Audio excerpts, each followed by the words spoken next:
We ask that you remain on mute unless you have sought recognition, and I will call on you, or if you need to seek recognition, please do so. Myself or a staff designee may mute the participant's microphone when they're not under recognition if there's inadvertent background noise. Members who are virtual, though, I want to remind you that you are responsible for muting and unmuting yourselves unless we have a technical issue. If I notice when you're recognized and having a technical issue and you have not unmuted yourself, I will ask the staff to send you a request to unmute yourself. Please accept the request so that you are no longer muted. And finally, House rules would require me to remind you that we have set up an email address in which members can send anything they wish to submit in writing to any of our hearings. That email address has been provided in advance to your staff. This morning's subcommittee will receive testimony from the Honorable Lloyd Austin, Secretary of Defense, General Mark Milley, Chairman of the Joint Chiefs of Staff, and to help answer any extremely technical questions, we are joined today by Undersecretary Mike McCord, Comptroller. Gentlemen, thank you for participating, and I welcome you to our subcommittee. The Biden administration released its fiscal year 2023 budget request in March. As always, this subcommittee will have an aggressive schedule to review the request, to make adjustments, and pass the bill out of committee in June. Our goal will be to go to the floor with the appropriations bill in July and to get them to the President's desk by October for his signature. We both know that speed is of the essence because both here at home and around the world, democracy and democratic values are under threat. Congress must make every effort to pass these appropriations bills on time. For fiscal year 2023, the President has proposed $762 billion within our subcommittee's jurisdiction. This is a $33 billion or 4.6% increase over what was enacted in fiscal year 2022. Make no mistake, we will ensure that the Department of Defense has the resources it needs to protect our country. But this top line number, when you put in perspective, let's think about it for a minute. In 2015, when we were still fighting in Afghanistan, the department received $5.60 billion. That's an increase of spending over $200 billion in just 8 years. And yes, the world has changed, and has changed rapidly in recent years. And we've learned a lot. We've learned from the war in Ukraine that it's not only important that we have strong military deterrence, but we also must have a robust diplomatic efforts to rally the world in opposition to authoritarianism. We must both ensure that we have both in order to protect our national security. It is our responsibility as Congress to strike the correct balance between defense, diplomacy, and development. The war in Ukraine has also made it clear that the foundational task of properly maintaining, training, and equipping a modern military is essential to our success in the 21st century conflicts. The poor performance in Russia and their military has highlighted this very fact.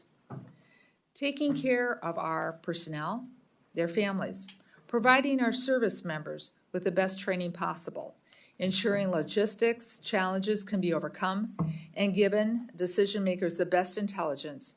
These are all vital components of making sure that our military can win in any conflict. Procurement, modernization, of course, are important, but we will always want to have the edge over our enemy. It doesn't matter if we have 355 Navy ships with the most advanced weapons if we cannot perform basic maintenance and keep the ships in service. Investments in personnel and operation and maintenance and health don't always drive the defense budget debates, but last year they made up 63% of our bill. We all know that there's no more critical investment in the life and health and safety of our service members. Members have been particularly alarmed with recent events at the USS George Washington, where there have been several deaths, including investigations into suicide. The Navy has launched its investigation into what led to these terrible tragedies. This subcommittee stands ready to work with you for any additional funding for mental health services and any suicide prevention programs that you should want more resources for. We look forward to hearing from our witnesses how the budget request prioritizes investments in our people, which are the backbone of our force. I want to commend the department for proposing a $3.1 billion in this budget for increasing resiliency at installations, for energy efficiency, for its research and development into clean energy. As the largest consumer of fuel in the federal government, the department needs to do more to reduce its emissions, lower the cost of energy, and to fight climate change. And our subcommittee wants to work with you on these shared goals. And we all know that climate change and addressing it is part of our national security agenda. Finally, several of us have had the opportunity to travel to Eastern Europe in the last month to see firsthand the importance of working with the soldiers and sailors and Marines, airmen and guards who are all doing whatever they can to help Ukraine defend itself and promote security throughout the region. We look forward to hearing how this budget request and the immediate threat of Russian aggression in Europe while making investments in future capabilities in the Indo-Pacific region. And as you know, we sent over to the Senate the supplemental support for Ukraine last night. So Secretary Austin, General Milley, Undersecretary McCord, I want to thank you again for your service and the service of your families to our country and for being here ready to answer any questions we might have. But before we hear your testimony, sir, I'd like to recognize our distinguished ranking member, Mr. Calvert, for any opening comments he would have. Mr. Calvert. Thank you. Thank you, Chair McCollum. I want to thank Secretary Austin, General Milley, for being here today to testify the Department of Defense budget request for fiscal year 2023. Though I look forward to hearing about your priorities for the coming fiscal year, I must note my disappointment in the request, both in the amount and substance. As I said last year, I believe it's critical that we fund the DoD at 3 to 5% above inflation to meet our national defense requirements. The 4.6 requested for FY23 would be sufficient on historic levels, but due to this administration's spending, inflation is soaring at rates we have not seen since 1981. Instead of accounting for these economic realities, the DoD wrongfully budgeted for a 2.2% inflation rate in a time where we must increase defense spending to keep pace with peer adversaries. This administration is effectively proposing to cut the Department of Defense. America must continue to enforce the rules-based order that we led in the enduring global security that we involved in.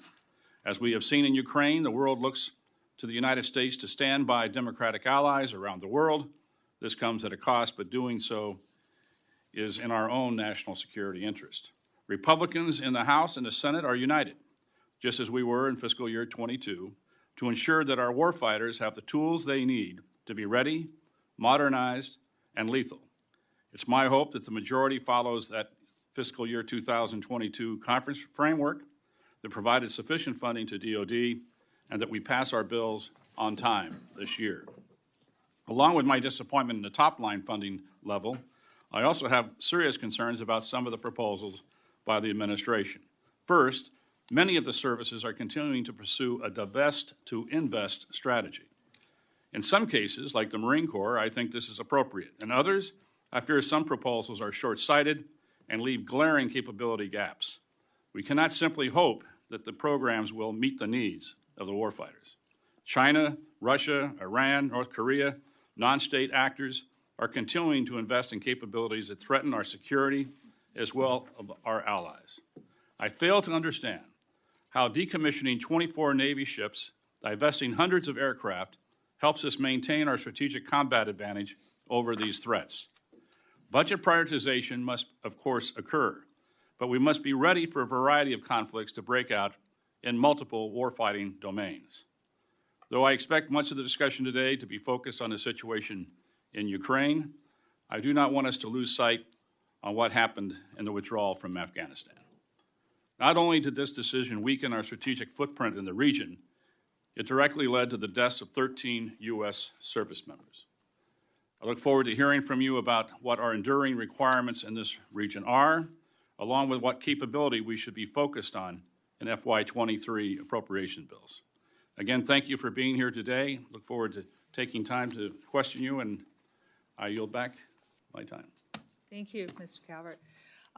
The full committee chairwoman, Ms. Delora, will be joining us later, but now it's my pleasure to recognize the former chair of the subcommittee and now the full ranking member of the committee, Ms. Granger. Thank you, Chairman McCollum. I appreciate that very much. And I'd like to thank the witnesses for appearing before us today. The past several months have highlighted how important it is that Congress prioritizes our national security and adequately funds our military. Russia's unprovoked, illegal, and appalling invasion of Ukraine must continue to be met with strong resistance from the United States and our allies. Adversaries like China and Iran and North Korea must know that America will stand firm with its allies, and we have the ability to win any fight. While I commend the Department's swift response to the ongoing conflict in Ukraine, I'm disappointed by the Department's fiscal year 2023 budget request. Inflation continues to increase costs for all sectors, and the defense industry is not immune to its effects, despite increased aggression from our adversaries, and once again, the Biden administration is shortchanging defense. I hope we can reach a bipartisan consensus similar to the one that led to the final passage of the fiscal year 2022 appropriation bills. This includes robust defense spending at a rate much higher than requested by the administration. Congress must ensure that our men and women in uniform have the tools and the resources to meet and defeat our enemies. Now is not the time to underfund the military. And to close, I thank each of you for your service. I look forward to hearing from you today, and thank you, Madam Chair. I yield back. Thank you, Ms. Granger. Gentlemen, your full written testimony will be placed in the record. Members have lots of questions, as you can well imagine, so feel free to give a summarized form of your statements. Secretary Austin, the floor is yours. Well, good morning, Chair McCollum, Ranking Member Calvert, Ranking Member Granger, and all the distinguished members of the committee. Thank you for the chance to testify today in support of the President's budget request for fiscal year 2023. It's great to be here with General Milley, who's been an outstanding partner. I'm also pleased to be joined by our comptroller, Undersecretary Mike McCord. Madam Chair, we're still focused on three key priorities at the Department of Defense: defending our nation, taking care of our people, and succeeding through teamwork. And our budget request helps us meet each of those priorities. Our budget request seeks more than $56 billion for air power platforms and systems, and more than $40 billion to maintain our dominance at sea, including buying 9 more Battle Force ships, and almost $13 billion to support and modernize our combat-credible land forces. Our budget request also funds the modernization of all three legs of the nuclear triad to ensure that we maintain a safe, secure, and effective strategic deterrent. And of course, none of these capabilities matter much without our people and their families. So we're seeking your support for a 4.6% pay raise for our military and civilian personnel and other special pay and benefits. We also plan to invest in outstanding and affordable child care, and in the construction of on-base child development centers, and in ensuring that all of our families can always put good and healthy food on the table. We're also deeply focused on a terrible problem of suicide in the U.S. military. So we're increasing access to mental health care, expanding telehealth capacities, and fighting the tired old stigmas against seeking help. And with your support, I've just ordered the establishment of an independent review committee to help us grapple with suicide, to better understand it, to prevent it, and treat the unseen wounds that lead to it. At the same time, we're still working hard to implement the recommendations of the Independent Review Commission on Sexual Assault. We know that we have a long way to go to rid ourselves of this scourge, and our budget request seeks nearly $480 million to do just that. This is a leadership issue, and you have my personal commitment to keep leading. You're also seeing how much our leadership matters when it comes to Ukraine. And last month, I convened the first meeting of what's now the Contact Group on Ukrainian Security. It's a group of defense leaders from around the world committed to supporting Ukraine after Russia's unprovoked and unjust invasion. And it's an important new way for nations of goodwill to intensify their efforts to help Ukraine better defend itself, both for today's urgent needs and for the long haul. Now, with the help of Congress, the United States has been able to deliver security assistance to Ukraine with unprecedented speed and resolve. And that's made a huge difference on the ground. And President Zelensky made that clear when I met with him last month in Kyiv, along with Secretary of State Blinken. Since January 2021, the United States has committed approximately $4.5 billion in security assistance to Ukraine, which includes the $150 million authorized by the President last Friday. Our most urgent goal continues to be sending the Ukrainians the capabilities they need most right now, as a war has shifted to the Donbass and to the south. The coming weeks will be critical for Ukraine. Next week, we expect to exhaust the drawdown authority that Congress approved in March. So as you know, the President submitted a supplemental budget request to Congress so that we can continue to meet Ukraine's urgent requirements without interruption. And I deeply appreciate the House's vote yesterday to approve that request with bipartisan support. And I hope that the Senate quickly follows. The supplemental will provide funds for additional drawdown authority. It will also provide more resources for the Ukraine Security Assistance Initiative, for critical investments, and for covering the operational costs of bolstering NATO's eastern flank. I want to thank all of you for your strong leadership toward our shared goal of helping Ukraine defend itself and support NATO. Supporting NATO. Now, let me briefly mention a few other major efforts that the department's focused on. As you know, the department's pacing challenge remains countering aggression from China. So this budget invests some $6 billion in the Pacific Deterrence Initiative. And in keeping with our new national defense strategy, we're going to enhance our force posture, our infrastructure, our presence, and our readiness in the Indo-Pacific, including the missile defense of Guam.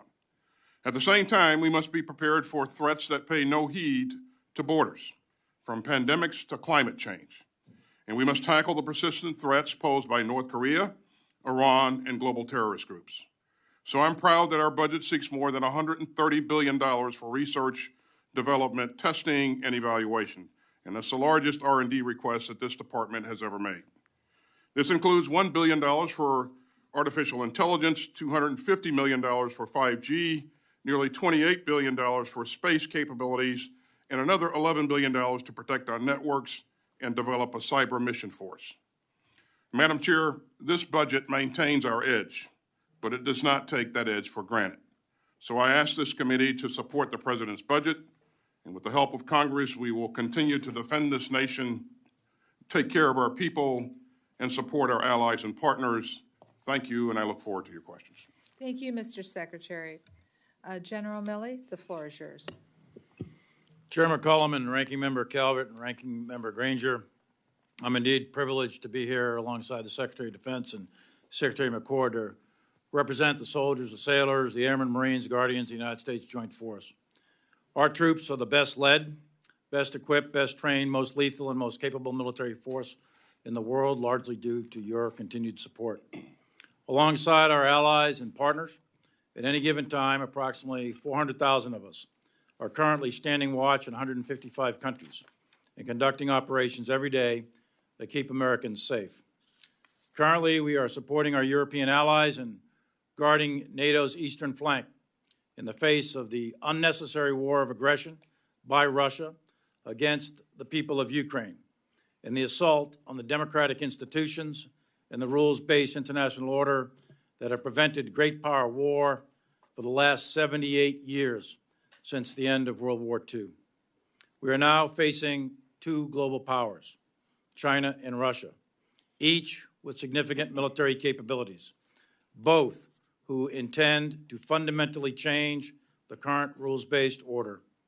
We are entering a world that is becoming more unstable, and the potential for significant international conflict between great powers is increasing, not decreasing. The United States military comprises one of the four key components of national power: diplomatic, economic, informational, and military, in order to protect the homeland and sustain a stable and open international system. In coordination with the other elements of power, we constantly develop a wide range of military options for the President as Commander-in-Chief and for this Congress to consider. As the United States military, we are prepared to deter and, if necessary, to fight and win against anyone who seeks to attack the United States, our allies, or our significant and vital national security interests. The Joint Force appreciates the work that our elected representatives do to ensure that we have the resources needed to train, equip, and manage the force in order to be ready. We thank the Congress for increasing last fiscal year's level of military funding, and we look forward to your support for this year's budget. The Joint Force will deliver modernization and readiness for our armed forces and security to the people of the United States at the FY23 budget request of $773 billion. This budget will enable the decisions, the modernization, and the transformation of the Joint Force in order to set and meet the conditions of the operating environment that we are likely to see in 2030 and beyond, the so-called change in the character of war that we have discussed many times in the past. We will work diligently to ensure the resources the American people entrust to us are spent prudently in the best interests of the nation. In alignment with the National Defense Strategy and the forthcoming National Military Strategy, this budget delivers a ready, agile, and capable joint force that will defend the nation while taking care of our people and working with our partners and allies. We are currently witness to the greatest threat to the peace and security of Europe and perhaps the world in my 42, almost 43 years of service in uniform. The Russian invasion of Ukraine is threatening to undermine not only European peace and stability, but global peace and stability, the one that my parents and generations of Americans fought so hard to defend. The islands of the Pacific and the beaches of Normandy bore witness to the incredible tragedy that befalls humanity when nations seek power through military aggression across sovereign borders. Despite this horrific assault on the institutions of freedom, it is heartening to see the world rally and say never again to the specter of war in Europe. Your military stands ready to do whatever is directed in order to maintain the peace and stability not only on the European continent, but a peace that ensures global stability and international order where all nations can prosper in peace.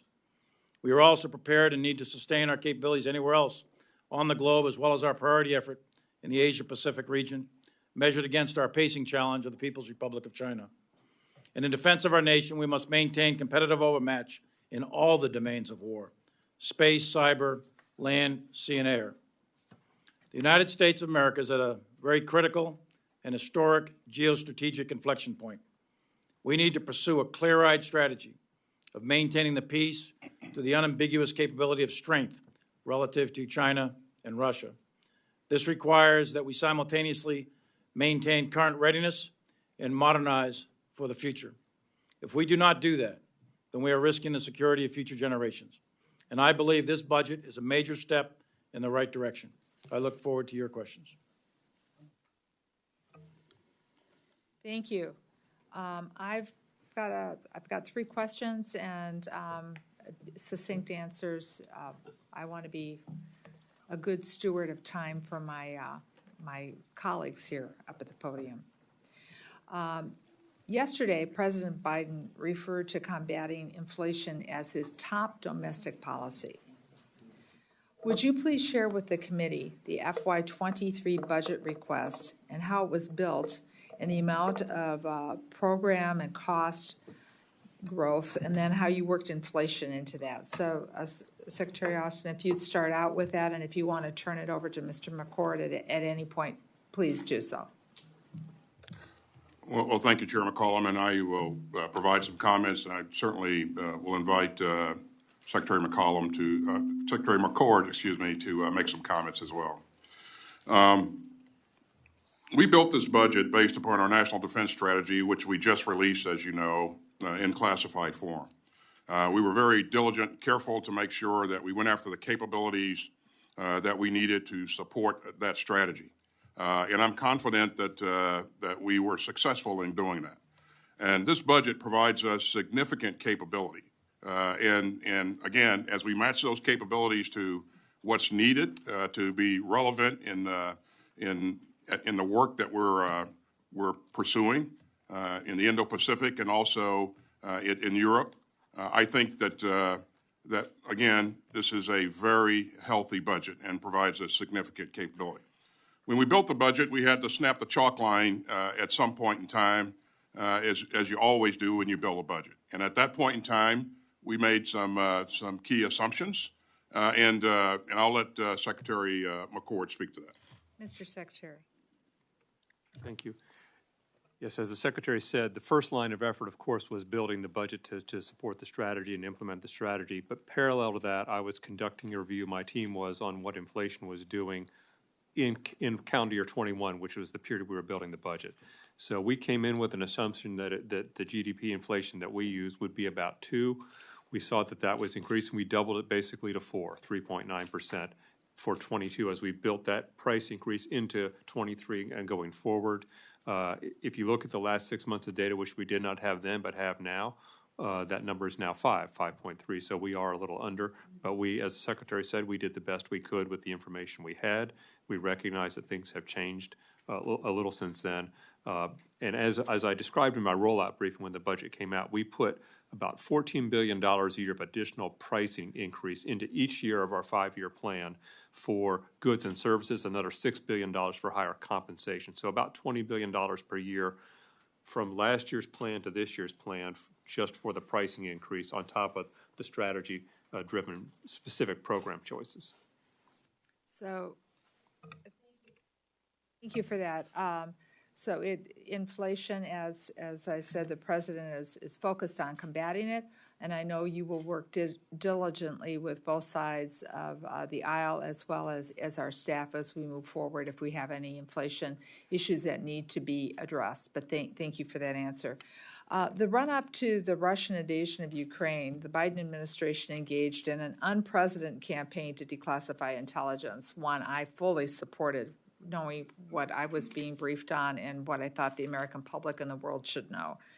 Could you maybe expand for this committee how important the role of intelligence diplomacy has been in Ukraine and working with our European allies as the Russians prepared its unnecessary aggression against the people of Ukraine? And are there any areas in the defense intelligence enterprise that you would recommend for additional investments or for this committee to focus on? Well, thank you, Chair McCollum. You make a great point. What we did in terms of sharing intelligence with our allies and partners was very, very helpful to demonstrate that we wanted to be transparent. And this is a tribute, a credit to the President. It was his decision to move forward and make sure that we shared as much information as possible. That created trust amongst our allies in a more meaningful way, and that trust allowed us to create greater unity. And so from the very beginning, you've seen the President, myself, Secretary Blinken work hard to make sure that we united the alliance as much as we could, and we have been united from the very start, and we hope to be that way going forward. But to answer your question, the sharing of intelligence was a key element in getting us to where we are right now.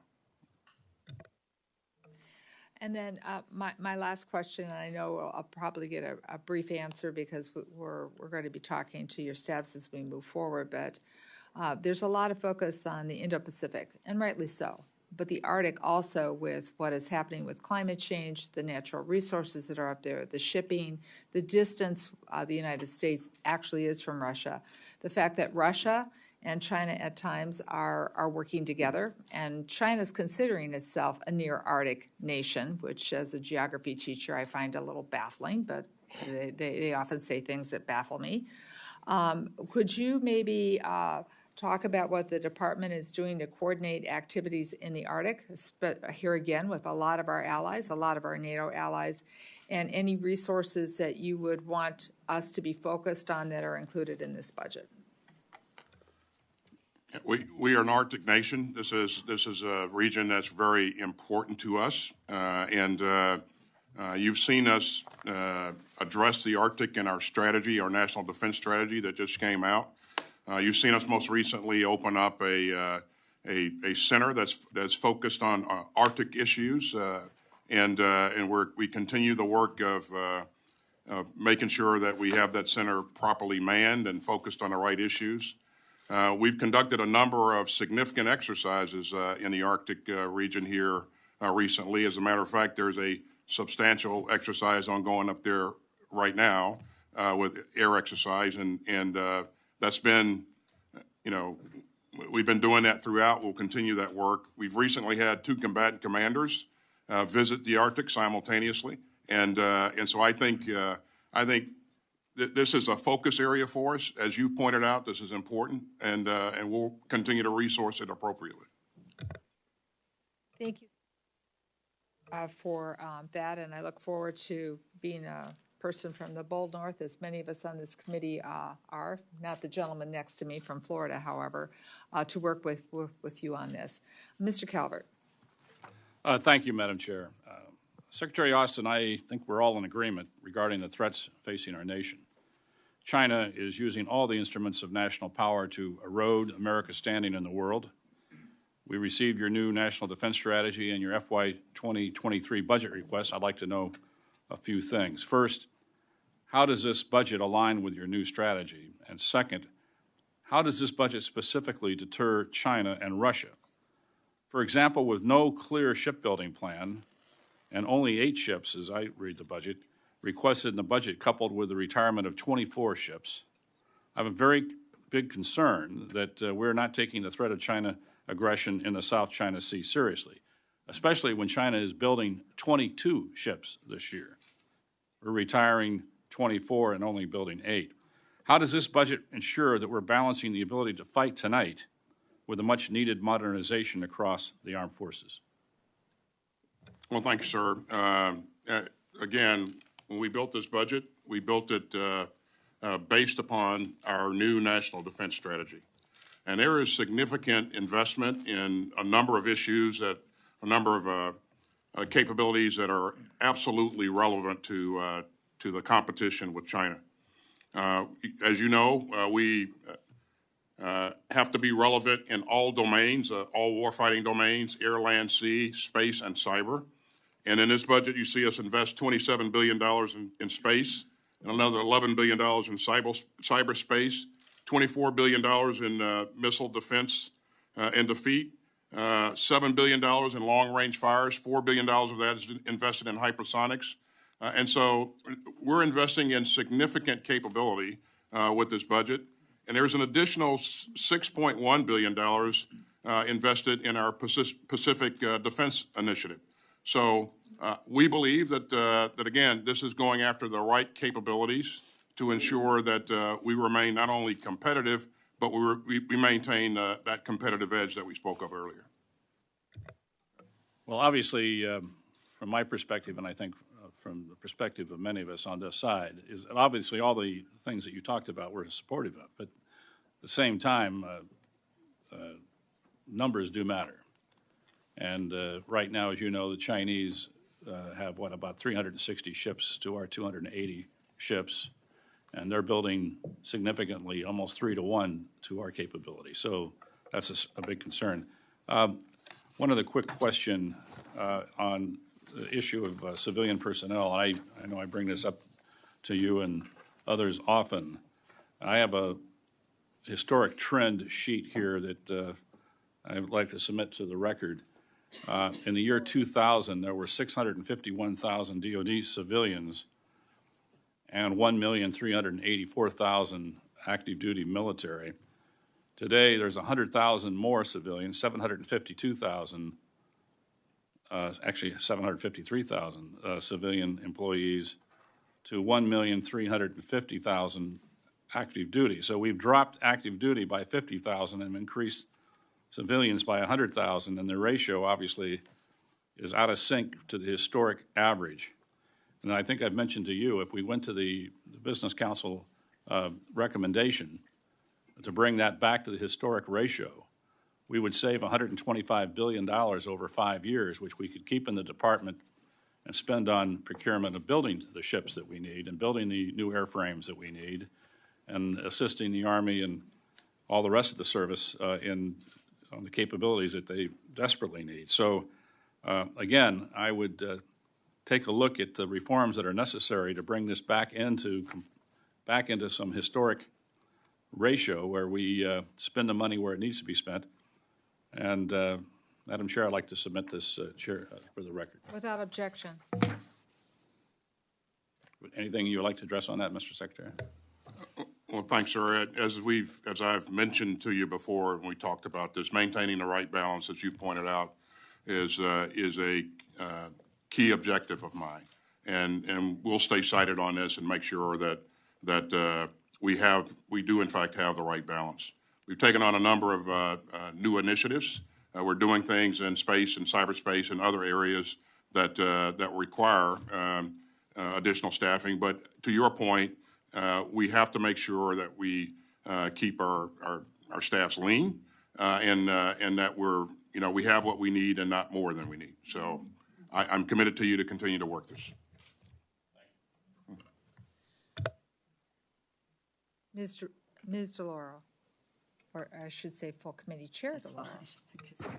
Mr. Laura's fine. You could even call me Rosa. Anyway, thank you very, very much, Madam Chair. Mr. Secretary, when we wrote the second supplemental, one area that we focused on was our ability to track weapons that we are sending to Ukraine. The bill requires you, along with Secretary Blinken, to report to Congress on measures taken to account for the defense articles sent to Ukraine, particularly those that require enhanced end-use monitoring. Look forward to your report. Is there anything you can share with us today about actions you are taking? Would having more of a diplomatic presence in Ukraine, even if it were less than before the Russian invasion, help? How is the Department of Defense ensuring that equipment is reaching the right Ukrainian units and used for their intended purposes? The 2022 Omnibus provided an additional $300 million for U.S. allies and partners in Europe, including $180 million for the Baltic Security Initiative, $30 million for Poland, $30 million for Romania, $20 million for Bulgaria, and $40 million for Georgia. How will the department use these resources to shore up their defenses? Thanks, Chair DeLauro. Accountability is an important issue to all of us. As you know, we don't have people on the ground right now, so it makes it a bit difficult. Mm-hmm. But this is an issue that when I met with President Zelensky and Minister of Defense Reznikov in Kyiv about 2 weeks ago, I emphasized the importance of accountability. And his Chief of Defense was also in that meeting, and how important it is to make sure that they are tracking the disposition of our sensitive equipment that's being deployed, and they assured me that they were focused on this. And I revisited this again with the Minister of Defense 2 weeks ago, and when I met with him in Germany, and then as late as yesterday. And in terms of the disposition, the actual disposition of the equipment, whether or not it's getting to where the people that need it. This is something that the chairman and I check every time that we talk to our counterparts, and we talk to them weekly. And again, I revisited this issue with Minister Reznikov yesterday, and again, we'll continue to emphasize this very, very important point. And I'm presuming that we are working with these other countries, in essence, to bolster their resources as well in terms of what they need. Bulgaria, Romania, Poland. We continue that work. You're right, Chair. Thank you. If I can, I just have a quick question. You know, there's a great focus on the total amount of funding for the Department of Defense. I'd like to focus on two other aspects: consistent and timely funding. From 21 to 22, for programs within the subcommittee's jurisdiction, the department received a 4.7% increase. The budget request proposes a nearly identical increase for 2022 to 2023. We have already started the process of having full committee counterparts meet to attempt to come to an agreement on overall spending, which would greatly facilitate the enactment of the 2023 bills. How important are predictability, the steady increases in funding? How helpful would it be for the department for Congress to enact spending bills before October 1st? And can you describe the negative consequences of another CR? Well, first of all, Chair DeLauro, let me thank you for your continued focus on this issue. You've done a lot of work to help the department in the past, and I appreciate what I anticipate that you'll continue to do in the future. Thanks for everything. This is really important, and if I could ask for, anything, it's for, both sides to lean into this and get the budget passed as quickly as possible. And I know it's important to everybody, but as you know, without a budget, we can't do new starts.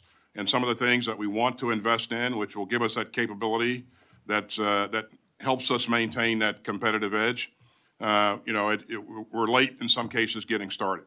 So getting a budget by September would be great. And again, if I could ask for everyone's help on that again, that's one of the most important things that you could do to help us, aside from passing the budget itself. Thank you very, very much, and thank you for your help the last time. I just might conclude by saying that through the supplementals, both in March and the one we passed last night, we're talking about close to $30 billion for defense. So I think we are keeping our commitment in that effort as we move forward, and so that what we're looking at in terms of the increased percentage in the president's budget, et cetera, should be in line with where we can try to move forward. But thank you very, very much, all of you, for your service and for all of your efforts to keeping our national security secure. Thank you. Thank you, Madam Chair.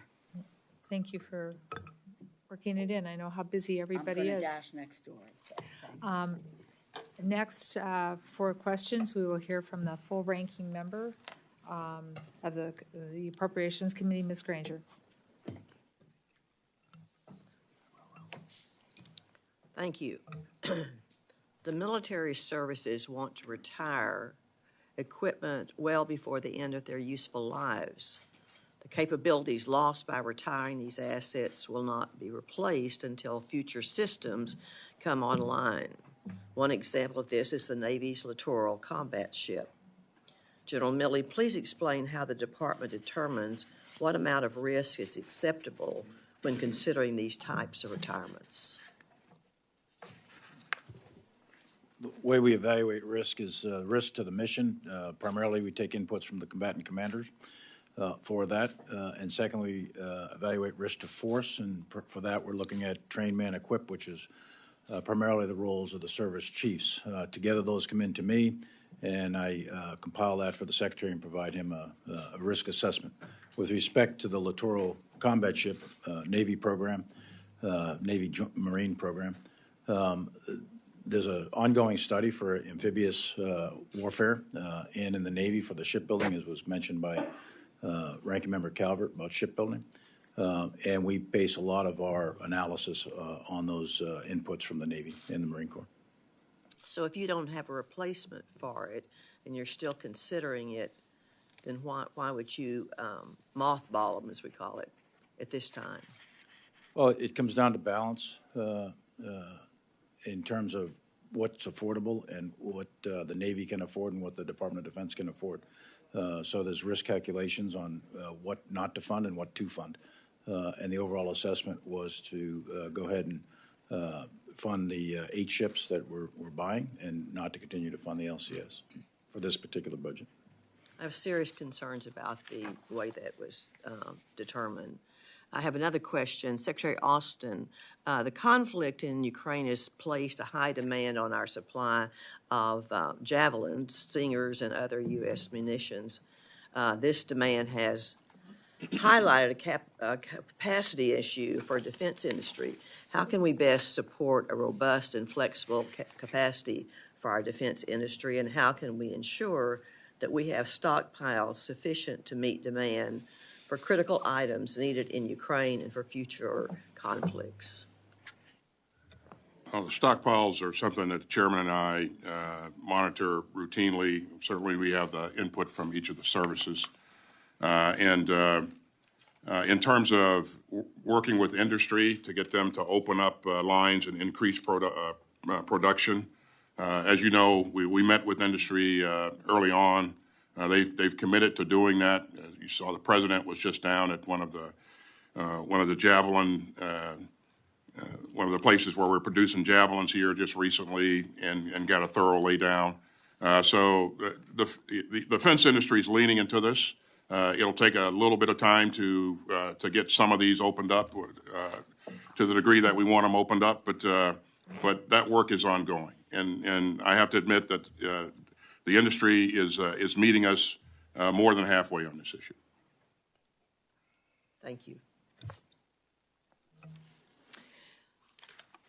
Next, Next we'll go to Mr. Ruth Rippensberger, Mr. Womack, Mr. Aguilar, and then Mr. Adderholt. Mr. Rippensberger, you're recognized. The first thing I want to acknowledge, Mr. Secretary and General, your competence, your leadership throughout the years that I've been here. I've been working mostly national security, and I think you both are excellent leaders, and you're in very difficult times, and I think you know how to build the right team to move forward and what your mission is. So thank you for your service.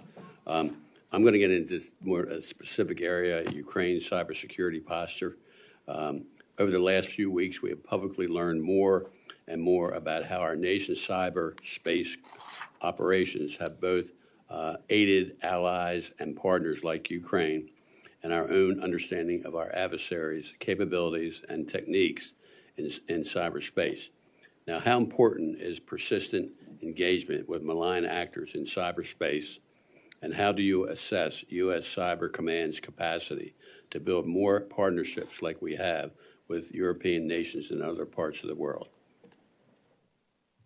In terms of the importance, it is absolutely critical, and that's why early on we partnered with Ukrainians and helped them with training and helped them to outline issues and associated with their networks. That's paying dividends for them as we speak.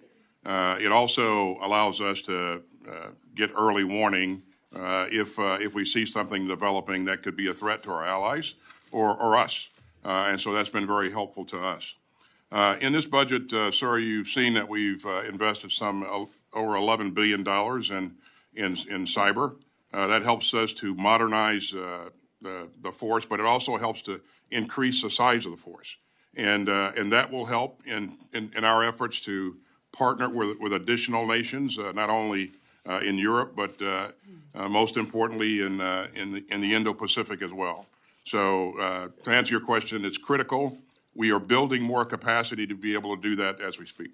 Another question, how much flexibility do you have in your posture based on the department's fiscal year 2023 budget to account for possible increased risk to national security systems and defense critical infrastructure here in the United States, given the White House's public acknowledgement of evolving intelligence that the Russians are exploring options for cyber attacks? Again, I think we have significant capacity. We need more capacity, and we're investing in that. In terms of threats to the homeland, as you know, sir, DHS is the lead agency for that, but we are doing everything within our power to be ready to assist DHS with anything that they need help with. And so that coordination is ongoing. We've leaned forward on this quite a bit, and I think it's been very helpful. So we'll continue those efforts. Well, and I know NSA does a lot in this regard. Chris English, who was deputy director, very qualified and competent, is really heading up the domestic side now. And I assume that you all come together as a team to share information to protect us. Absolutely. That's routine coordination. And you know General Nakasone, he is absolutely focused on being ahead of the need, and so there's a great relationship there. Yeah, and that is a really good team, in my opinion. Yield back. Thank you. Mr. Womack. Thank you, Madam Chair.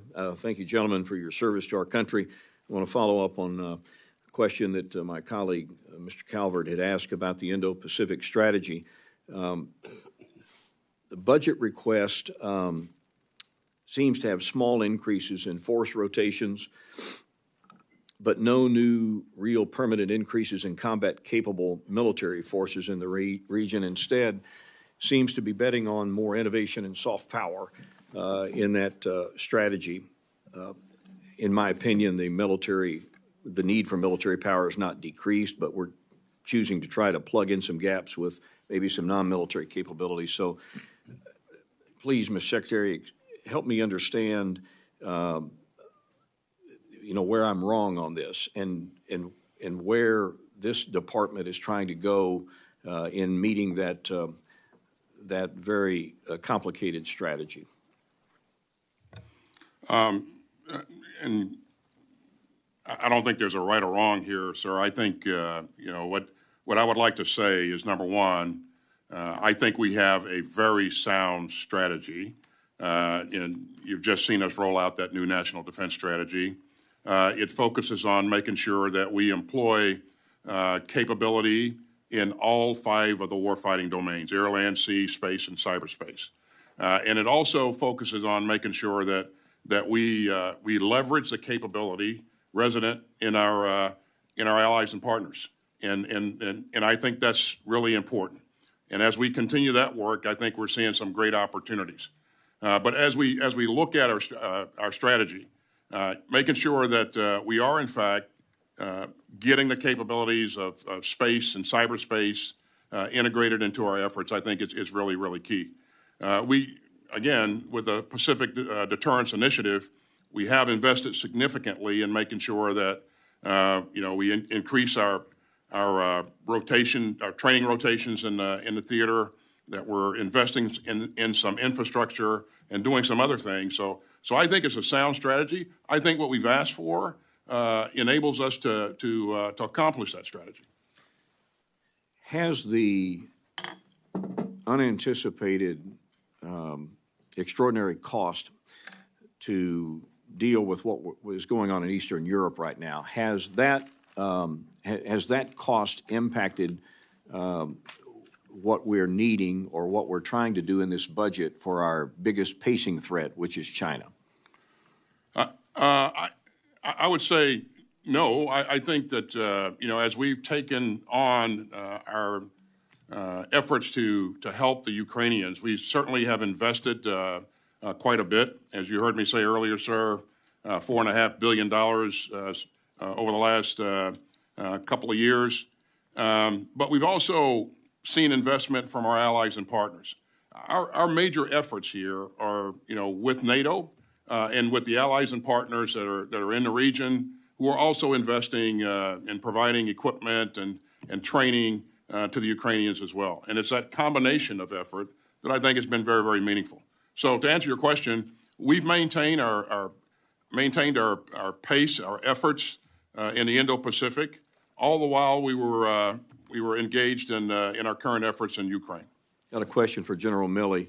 President's budget requests a cut in strength in the active Army by 12,000 soldiers. I want us to be very careful as a country not to allow the Army to be a bill payer in a lot of areas.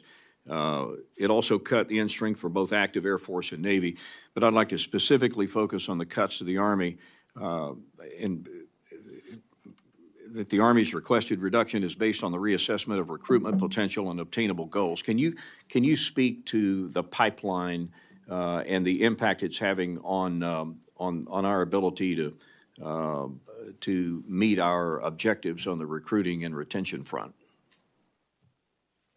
I can. The overall recruiting has actually gone well for the Navy, the Air Force, and the Marine Corps. They're meeting their goals, and Space Force. They're meeting their goals. Army's a little bit behind glide path. Now, high schools haven't graduated yet. They're coming up. So those numbers are leaving out a little bit here in the coming months. But we project that the Army will come up a point or two below what their desired recruiting goals are. Relative to the end strength, what Secretary Wormuth and Chief of Staff McConville are focused on is quality of the force. So they want to make sure that they're bringing in high-quality individuals into the military. So they determined, in order to do that, they wanted to cut end strength just a little bit. So it's a modest cut. I don't think it'll have a significant negative impact on the overall national security of the United States. Take, for example, what you mentioned about in the Pacific. We've got 350-plus thousand troops arrayed in the Pacific from the West Coast all the way forward stationed west of the MDL. We've got a very, very large and capable naval force with the PAC fleet. You've got a corps and a couple of divisions, and you've got a tremendous amount of fourth and fifth generation aircraft along with cyber and space capabilities. So relative to the pacing threat, the main effort, if you will, the strategic main effort for the United States military, that is clearly in the Pacific. So even though we are incurring additional capabilities and investments in what we're doing with Ukraine, it's not having a significant negative effect on our ability to keep pace with China. And I think the cuts for the Army, for example, are quite modest relative to the whole. Thank you, General. Next, we'll hear from Mr. Aguilar, then Mr. Adderholt, then Mr. Christ. Mr. Aguilar, you are recognized. Thank you, Chairwoman, and thank you, Mr. Secretary and General. Secretary Austin, recently you spoke about the need to track and understand and respond to malign activities in the gray zone, including the information space and the need to invest in irregular warfare capabilities. What is the Ukrainian crisis teaching the nation about the importance of irregular warfare in a peer and near-peer fight?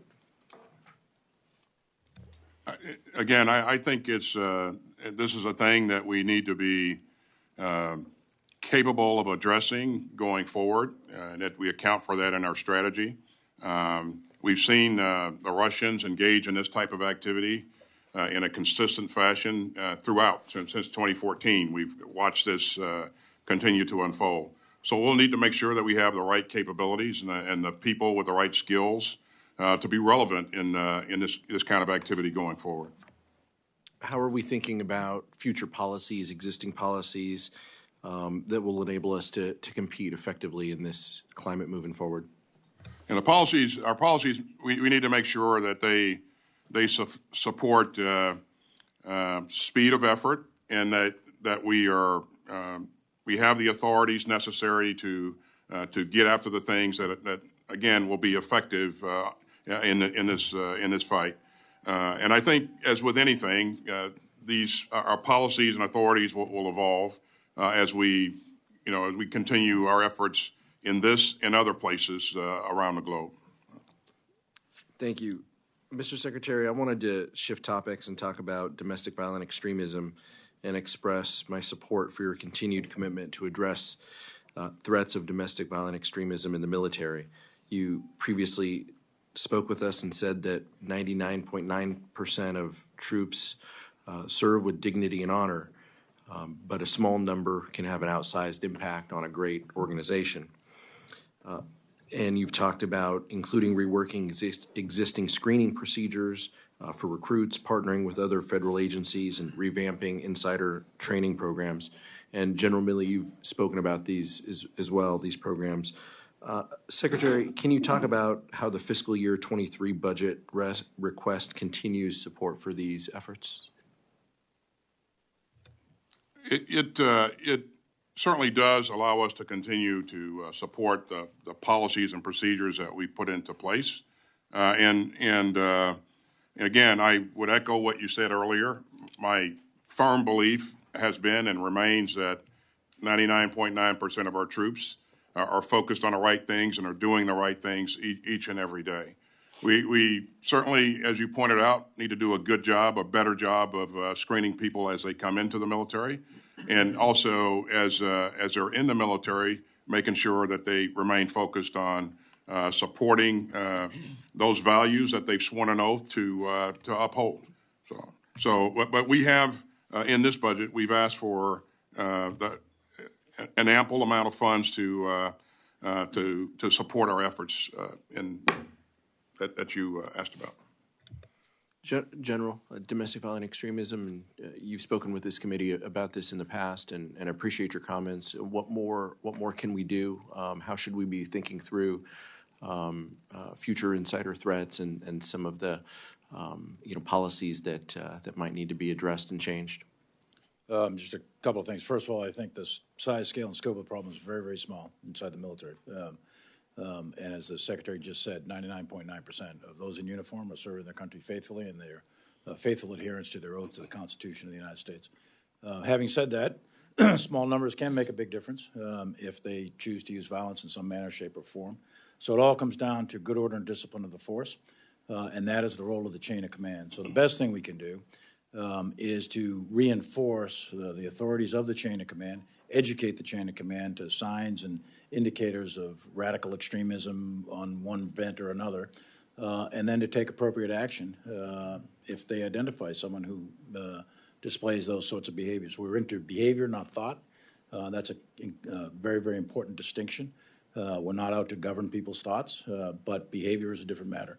And that's what that's what the Uniform Code of Military Justice is all about, and that's one of the key roles of a chain of command.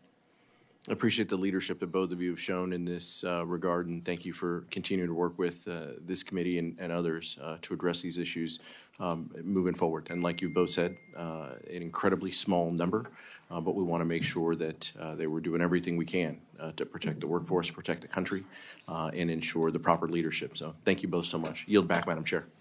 Thank you. Mr. Adderholt, please. Thank you.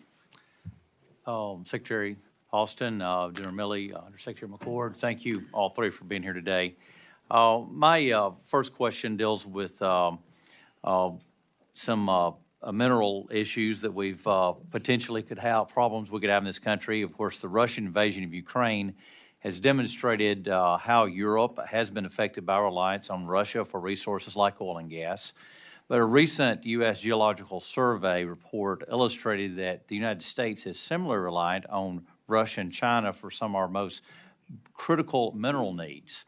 And I, too, have concerns about the defense industrial base being too reliant on countries that probably doesn't have our best interest at heart. And I think certainly we all should agree that the time to address this and look at this now is as opposed to waiting until a crisis occurs. I plan to work with my colleagues to try to address this problem. My question to you, let me just address this to you, Secretary Austin.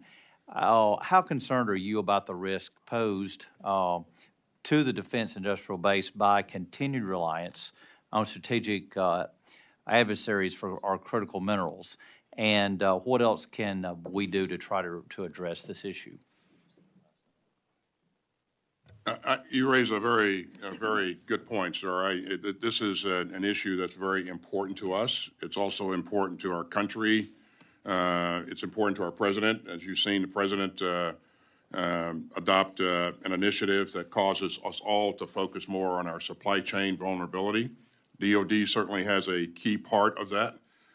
We're concerned about making sure that we have the right capabilities with respect to microelectronics, casting and forging, battery and energy storage, critical materials, as you pointed out. Want to make sure that we have the right amounts of stockpiles to be able to support our efforts. So DOD is focused on this as a part of the overall government's effort. But to your point, this is very, very important to us. So this is something that you do have some great concerns about at this point? It is. Yeah. It is. General Milley, do you have anything you want to add to that? No, I concur 100%. Concern about us being overly reliant on raw materials, critical minerals, as you say, from any country that's an adversary to the United States. To the extent that's humanly possible, that stuff should be produced in the United States and under our control. Let me just also mention something that's already been asked about, but we've already talked about how we have done so much to send vital equipment to Ukraine. And, of course, we can always debate whether we've sent enough and that, but there's no doubt that the success they've had has been because of our helping in the process. But to follow up on a question that Ranking Member Granger, much of the equipment that has come out of our own defense stockpiles, and I'm glad that Congress has already appropriated $3.5 billion to DoD to backfill the transferred equipment. And of course, last night the House passed legislation for additional support for Ukraine. It is clear that DOT's equipment stocks could prove vital if a similar situation will arise in the Pacific and Taiwan. I'd like to get your thoughts on whether the Department of Defense level of stockpiled equipment and munitions should be grown to the levels larger than they were prior to Russia's invasion. Thanks, sir. And again, thanks for your support in getting the legislation through yesterday. That's very helpful to us. As you know, we base our decisions on the size of the stockpile on our requirements. And, as we look around at our global requirements to support our plans, we believe that the stockpiles are adequate.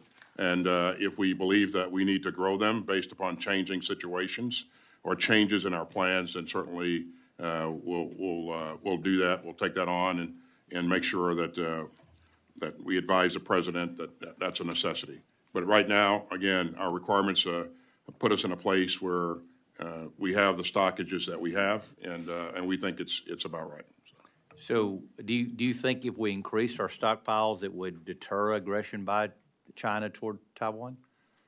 Our adversaries don't really know what we have in our stockpiles, nor should they, and so I'm not sure that would act as in itself as a deterrent. They'll judge. They'll base their judgment on our actions and our demonstrated commitment more so than what they believe our stockpiles to be. Okay.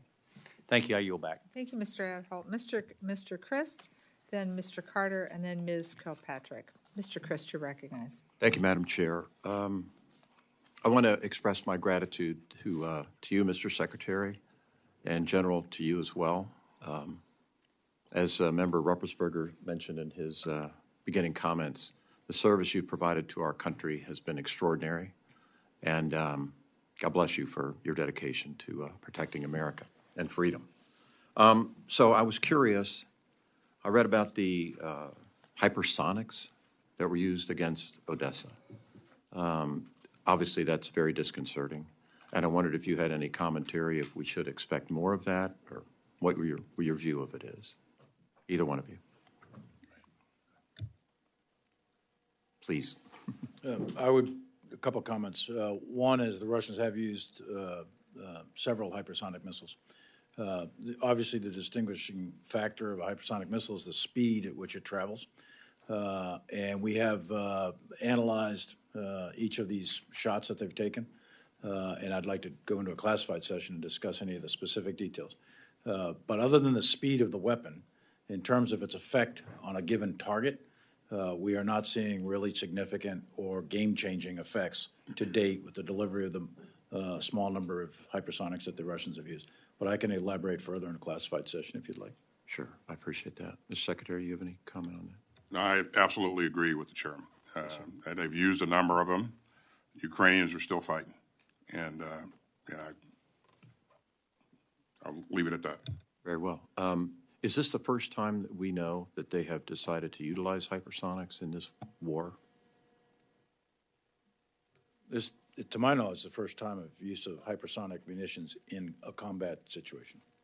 Ever? As far as I know, yeah. Yes, Hypersonic weapon. Right. Yes, sir. No, I understand. But the Russians have used them several times in this conflict, and again, not a major game changer to this point. So. Great. I know you don't have a crystal ball, and it's hard to read Putin's mind, I'm sure.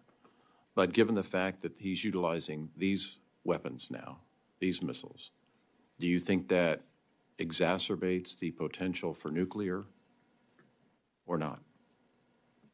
Or can you tell? It's very difficult to predict, what or to say what Mr. Putin is thinking, but I would not say that because he's used a hypersonic weapon that's going to cause him to be willing to elevate to use a nuclear weapon. You know, again, he used hypersonic weapons weeks ago, and I think he's trying to create a specific effect with the use of that weapon. And as the chairman has pointed out, it moves at a speed makes it very difficult to interdict. But it hasn't been a game changer. Pardon me. He has options. You know, he can, you know, I mean, he can launch a cyber attack. He can employ chemical weapons, those kinds of things that we're all on the lookout for to see if, you know, he makes those kinds of decisions. But I don't think that this necessarily takes him to the use of a nuclear weapon. So we voted last night, the House, for $40 billion to help Ukraine. Hopefully the Senate will do that soon. Are we doing enough to keep Ukraine free and protect our ally as much as we should be? We're doing a lot, and, you know, our allies are doing a lot, and we're going to continue to do everything that we can for as long as we can to help them defend their sovereign space.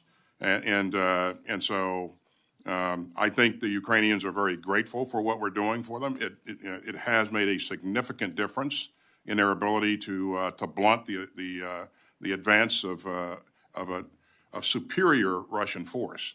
And so again, their needs will change as this war evolves.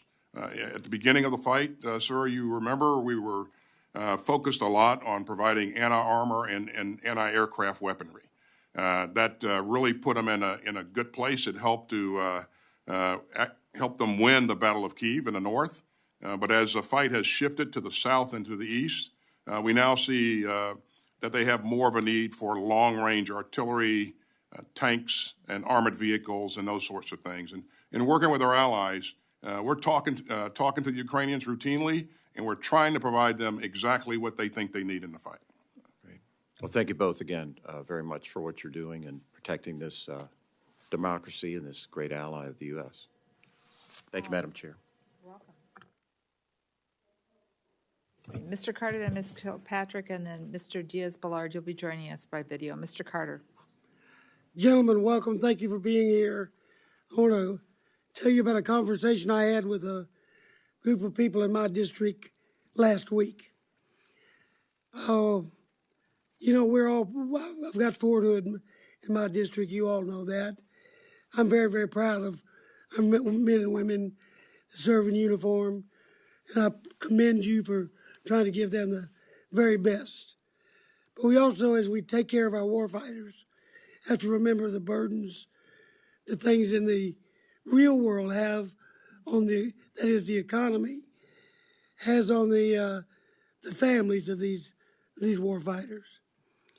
And right now, what's going on in our part of Texas is our mobile population in America. Americans are migrating to Texas in gigantic numbers, carrying large amounts of money from real estate sales they made in other states that they left. And so not only are they driving up the cost of housing ridiculously high, a house worth $350,000 real worth is selling for $1 million, and so forth. Therefore, even the smaller homes that might be available for servicemen and women off post being driven up to $700,000 to $900,000. And then, with the benefit of a VA loan, they can compete in that market. The sellers don't want VA loans because the other guys are offering cash. That drives all of our military families into the rental market. The rental market is growing at the same rate. So something that 6 months ago was $250,000 $50 a month, $2,000 a month, is now $4,500 a month. And something that was like $1,000 a month is now $2,500 a month. Now, I realize you're giving them a raise, and I'm really happy about that.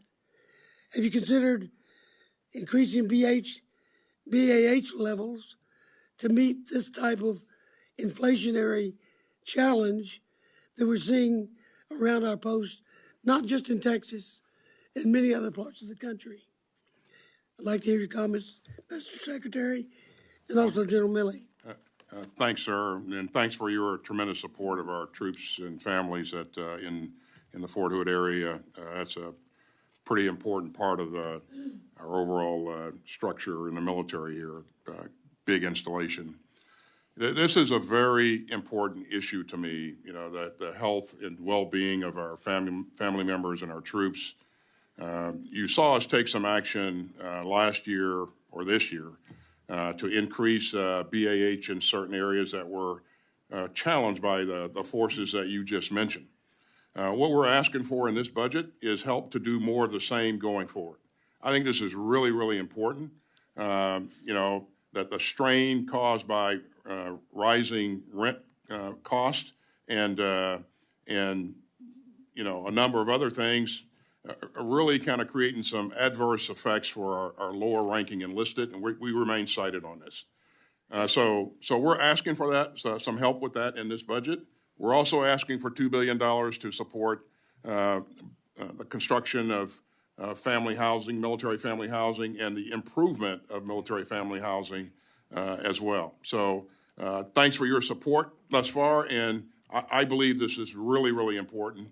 And so we're asking for more help so we can do more of the same in the future. And I would echo everything the Secretary said, Congressman. I've known you for a long time and have many fond memories of Fort Hood myself. And I heard Congressman Calvert say most of those people are coming from California. So I'd question whether or not Texas made the right choice there. But having said that, that was meant to be funny. Look, soldiers don't ask for much. They want good housing, good health care, good education, and a safe environment for their family. And I believe that, I know that the Secretary of Defense has the entire department focused on it.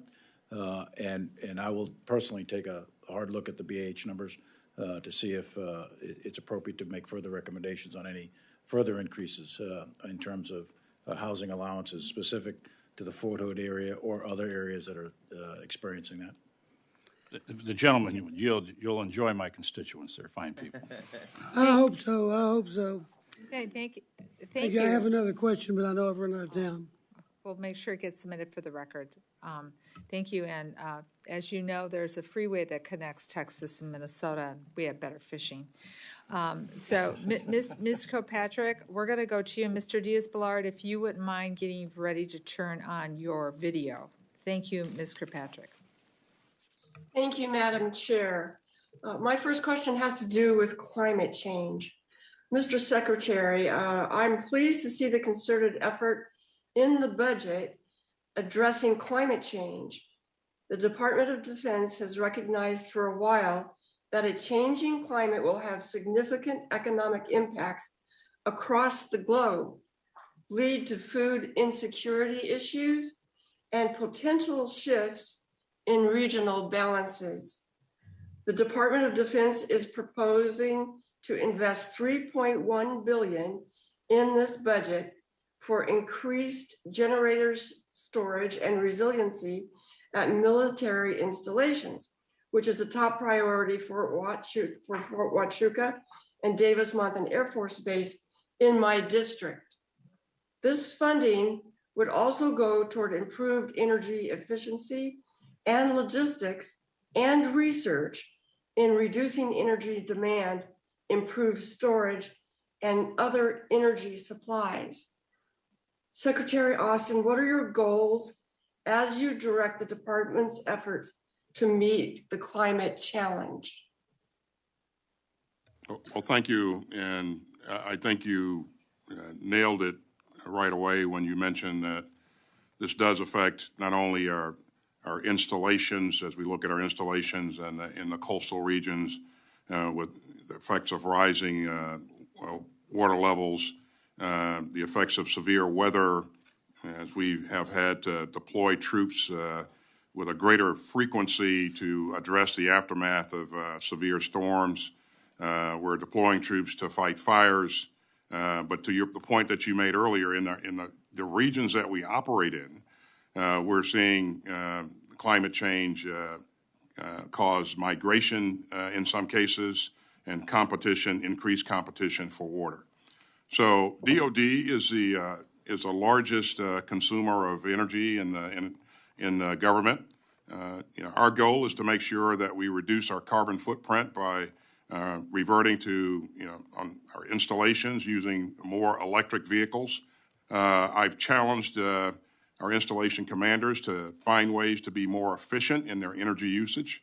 And so we have a number of ongoing projects and efforts to reduce that carbon footprint and be better stewards of our resources here.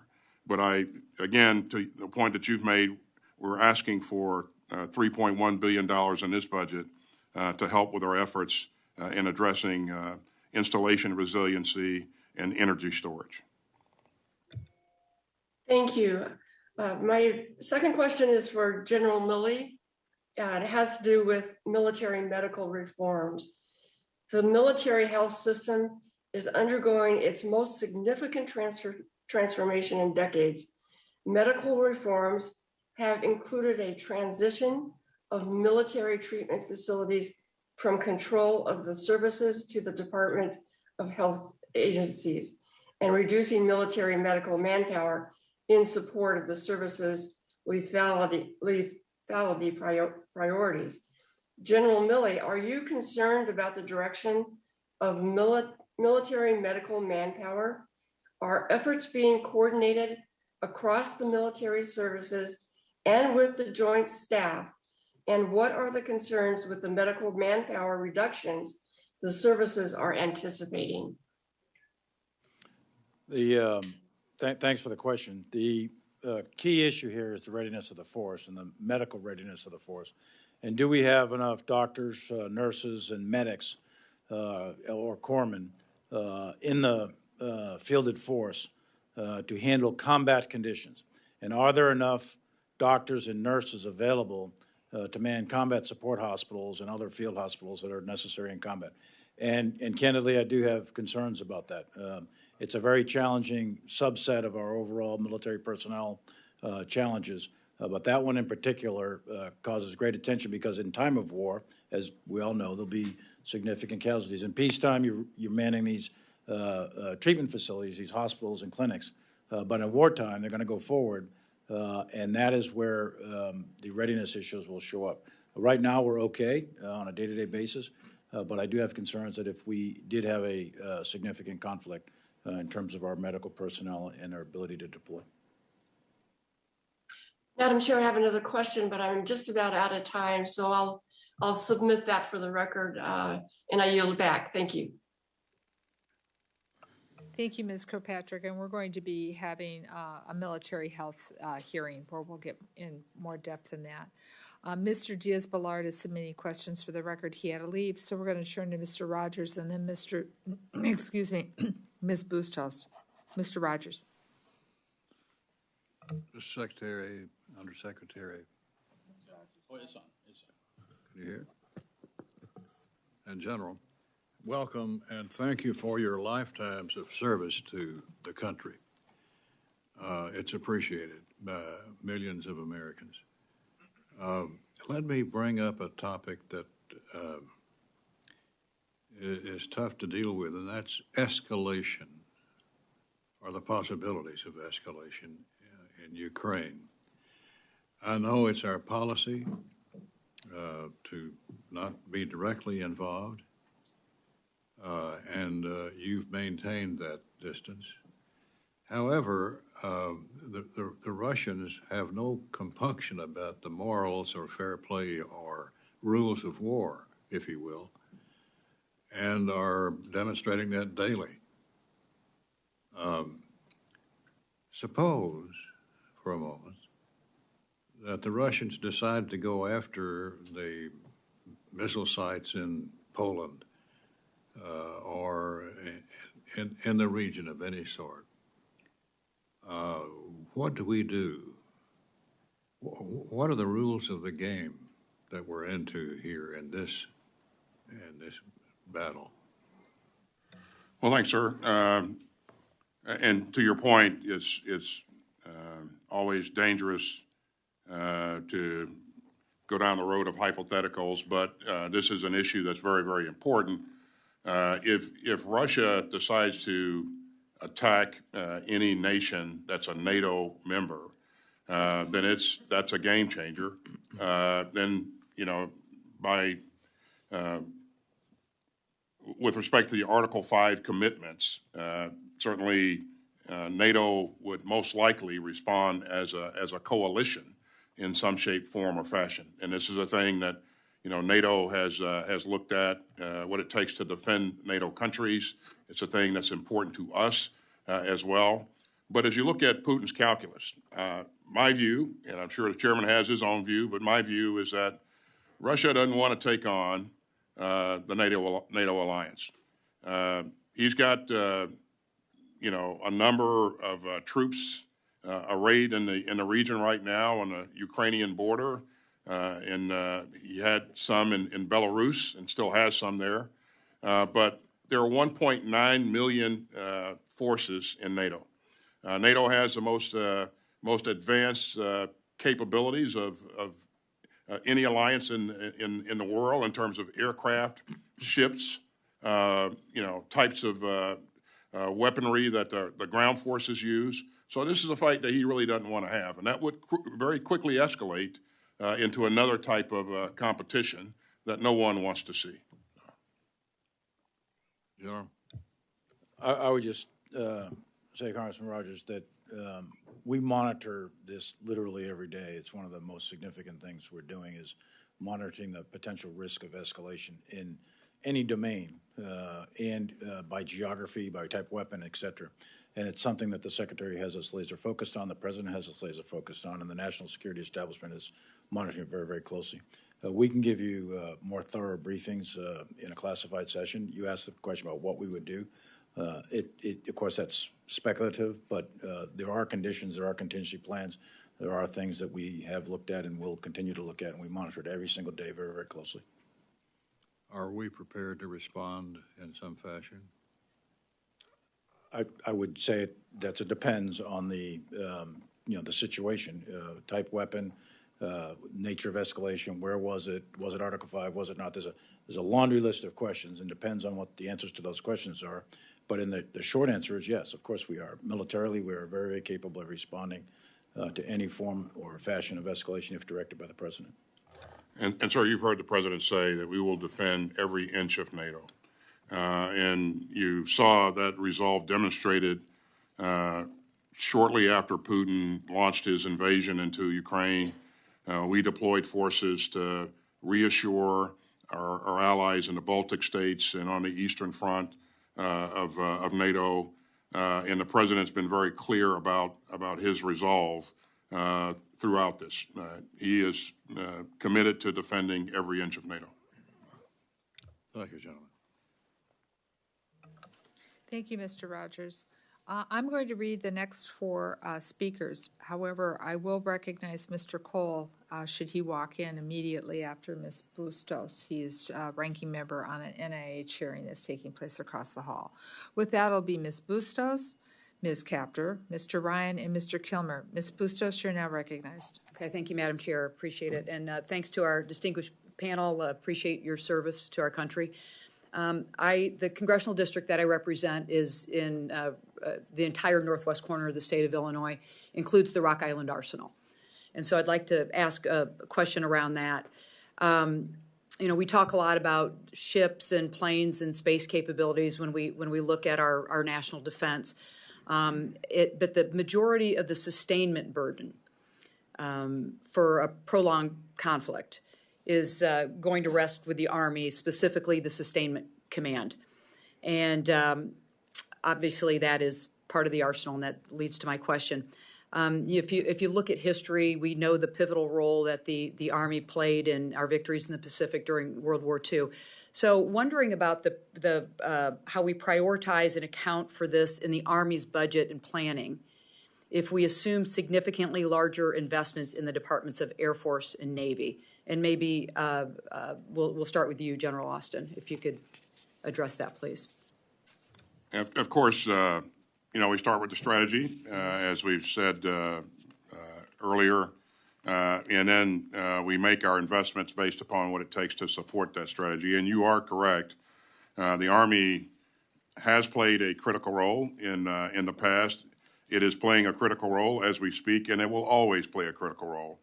If you look at what the Secretary of the Army and the Chief of the Army is what they're trying to do in terms of making sure that they can meet their requirements and also modernize the force going forward. They're basing their request for resources on that. And we think, as you've heard me say earlier, I mean, there's $13 billion or so focused on, in this budget, focused on making sure that we can maintain a combat credible land force for both the Army and the Marines. And I really like what we see both the Army and the Marines doing in terms of their investment in modernization and their focus on making sure that they're relevant in any competition, especially any anticipated competition with in the Indo-Pacific. General Milley, anything to add to that? The Army, relative to the Pacific and relative to some sort of scenario against the People's Republic of China, it is our estimation that the weight of effort would likely be air and sea, maritime, and air forces. But having said that, the Marines and the Army will play a very, very critical role in any of those scenarios, as they did, as you mentioned, in World War II. Even though that was a maritime theater, there was a tremendous amount of island landings and seizures and so on and so forth.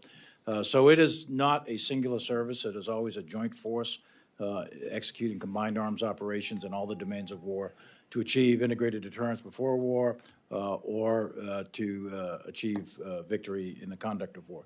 The Army plays a very critical role there. So some of the things the Army is doing in this budget and in their modernization programs, long-range precision fires, for example, is really critical to any type of conflict in the Pacific. Another one is the transformation of a bunch of their formations into multi-domain task forces, as another example. They are making some fundamental changes in the development of rotary wing aircraft and future vertical lift. There's a whole series of modernization initiatives as we move into the future, into the change in the character of war, into the future operating environment that the Army is doing to transform itself so that they can achieve an effect, not only in the Pacific, but anywhere else in the world. The modernization efforts are really exciting. I co-chair the Army Depot and Arsenal Caucus. Right. I co-chair that, and we were briefed recently on the modernization efforts, and I'm going to get into that a little bit as well. So also at the Rock Island Arsenal, we're designated as the Army's Advanced Manufacturing Center of Excellence. We're very proud of that, and obviously supporting the Army's overall goal of modernization. So I'd like to get your thoughts on the importance of advanced and additive manufacturing to the Defense Department. That is what is being centralized through the arsenal. General? Thanks, and thanks for your support throughout. But this is a very important capability. If you look at additive manufacturing, it enables us to produce some exquisite types of components, and we can do that forward and save time and stress on our logistical chains. And so I think it's a great capability. And as this continues to develop, I'm pretty excited about the possibilities. But we know that a lot of that is playing out in your home state, and we appreciate the support that you provided them. So. 13 seconds left. General Milley, anything to add to that? It's a great capability, and we appreciate what's happening at Rock Island for the entire force. You guys come over and see us, okay? Absolutely. You're invited. Thank you. I yield back, Madam Chair. Thank you. Mr. Cole, unfortunately, will not be joining us, so it'll be Ms. Capter, Mr. Ryan, Mr. Kilmer, and then Mr. Calvert, and I will wrap up the hearing. Ms. Capter. Thank you, Madam Chair. Secretary Austin, General Milley, thank you for your exemplary lifetime of service to the people of our country. What a great example each of you are to the young people aspiring in our country. I'm going to make just a couple little short statements, and then I will focus on naval readiness.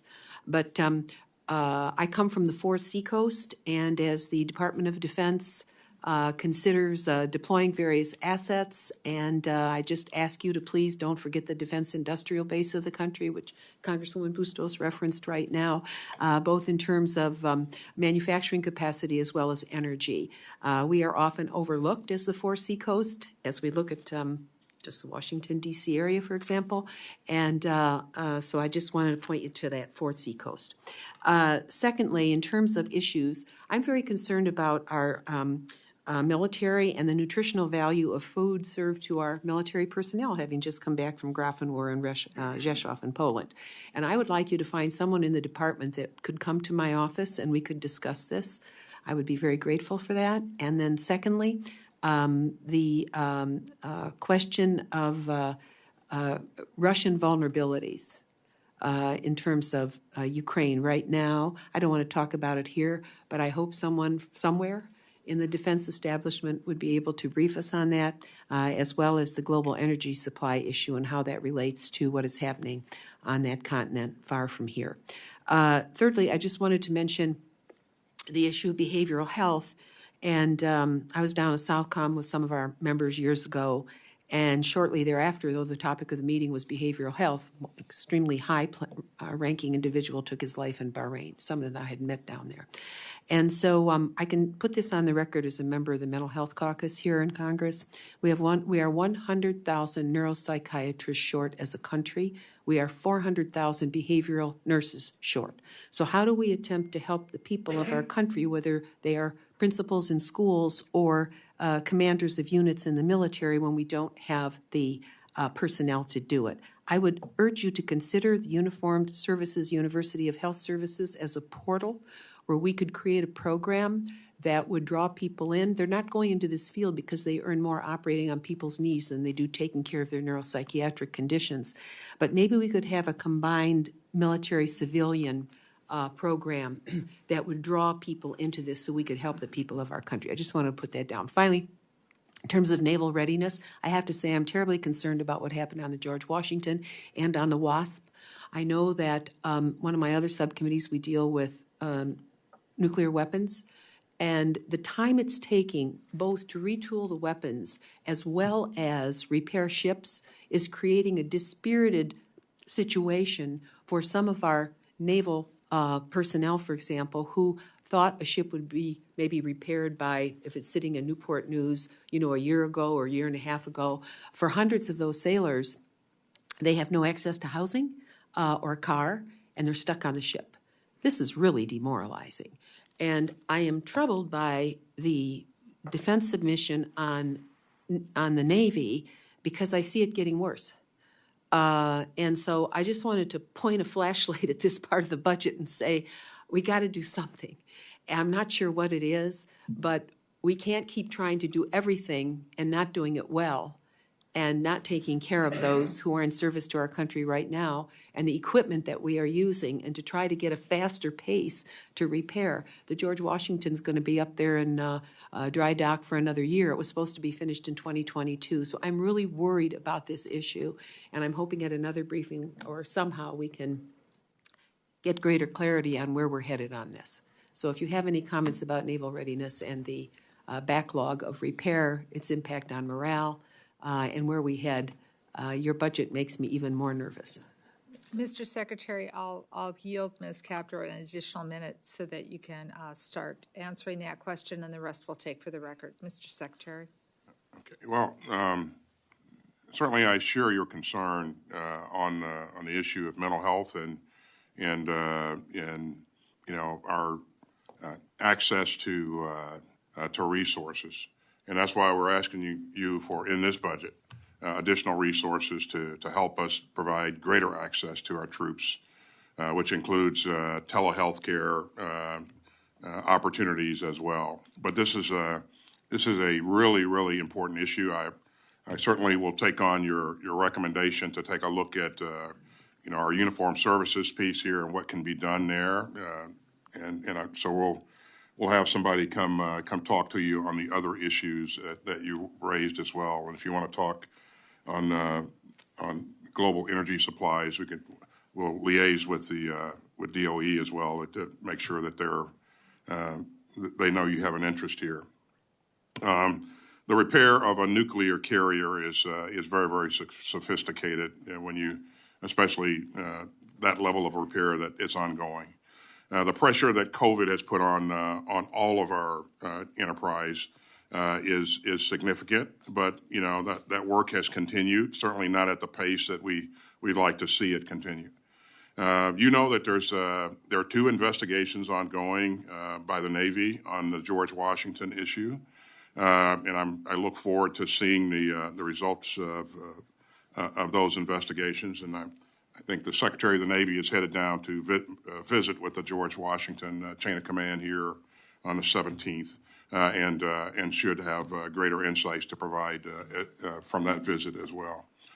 There are choices that have been made or will be made in the future in terms of how you billet sailors when that repair is ongoing.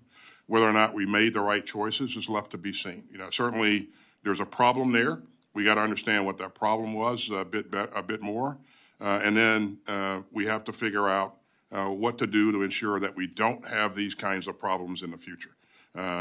Again, I don't think it was anticipated. Certainly was not anticipated that the ship would be in repair a repair cycle this long. But nonetheless, I expect the leadership to make the right decisions, and I look forward to seeing what the investigations are going to show us here. So. Thank you, Mr. Secretary. Mr. Ryan and Mr. Kilmer. Thank you, Madam Chair. Let me extend my thanks as well. I can't imagine how many sleepless nights you've had over the past few months, and we appreciate it. You're the defenders of freedom in this country, and we're here to try to help and support the best we can. I'm going to kind of go through a few things, comments before I have my question.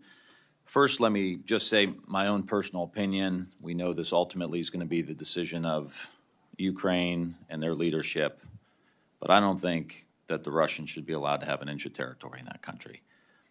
I just don't think we can reward this kind of behavior. And I know it's clearly more complicated than that, but I think it's important that you know where we stand. To get to some of the issues Ms. Capter brought up around the mental health. Having worked on these issues for a long time, and Mr. Secretary, you mentioned the suicide issue, which is pervasive across our society now. One of the recommendations I would give is, and we've been trying to work on this, how do you evaluate people who are coming into the military? One of the more recent analyses of this issue is around adverse childhood experiences, where people coming into the military are bringing trauma from their childhood. Could be multiple adverse childhood experiences, but in each one of these experiences, it increases your rates of depression, increases your rates of mental health issues, increases your rates of suicide. So I think if you're going to go at this thing, really trying to get some knowledge about the person before they even step foot in the military, and that'll help, I think, begin to try to address some of those issues. I also want to mention having more of a whole of government approach.